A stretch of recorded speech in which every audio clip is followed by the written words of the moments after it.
رقص پای آره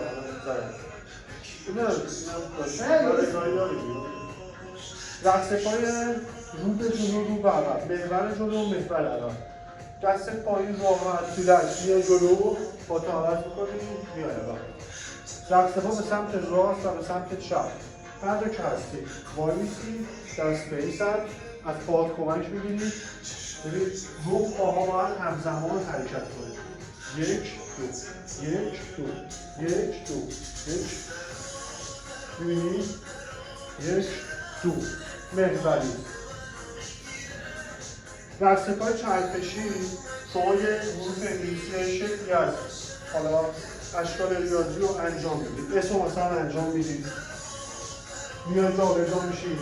اینی که من میدونم الان میاد یا اسم رو میخوایی بزنید به این شکل.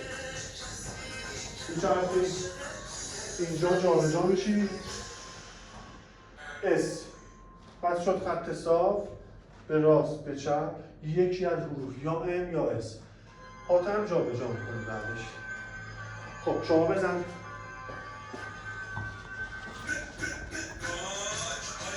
نه همونجا فقط همون یکی که. نه جای من وایستا جای من وایستا. تا این ستون بیشتر نه جلو. به چپ به راست بیا جا داری. خب آفرین. از دستات استفاده کن. محور جلو. آفرین.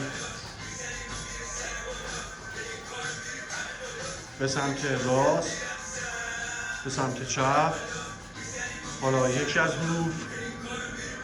این حروف منظوری که بهت کمک کنه بهت ذهنیت بده که شما توی رینگ یا توی مسابقه بتونید جابجا بشید.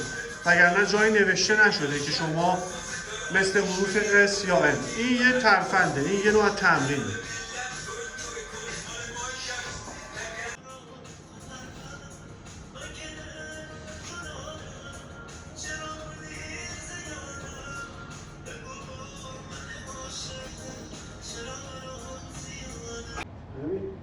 اگه شروع کردم دست رو بدم. اول من توضیح بدم.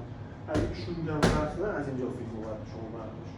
خب گاردت که وایسادی ضربه چپ و تک میزنی بذار کشیده. دست کاملا کشیده. خب جمع که کردی به هر سمتی که جابجا شدی یا راست یا چپ بادی شات راستتو میزنی. ببین چپ حالا من میام به سمت راست میام دوباره دست کن. حالا اینجا هم بودی چپ یا اینجا دوباره دست بکن. یک کشیدگی دست پاها شکسته. اگر پاهات بازترم شد هیچ اشکالی نداره. به هر سمتی جا به جا شدی چه راست چه چپ بادیشات با حفظ گارد. اوکی؟ بریم یه دونه بزن.